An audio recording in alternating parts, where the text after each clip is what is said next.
Want to track where your link traffic comes from? Let me show you how to add UTM parameters to a short link using Kotlin. Click the UTM icon next to the link.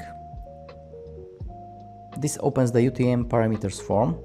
These parameters help track your campaign's traffic in analytics tools like Google Analytics. For example, newsletter, email, spring sale,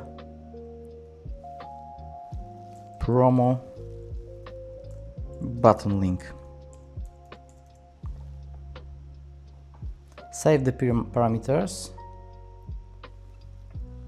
Now your short link includes UTM tracking for your marketing campaign.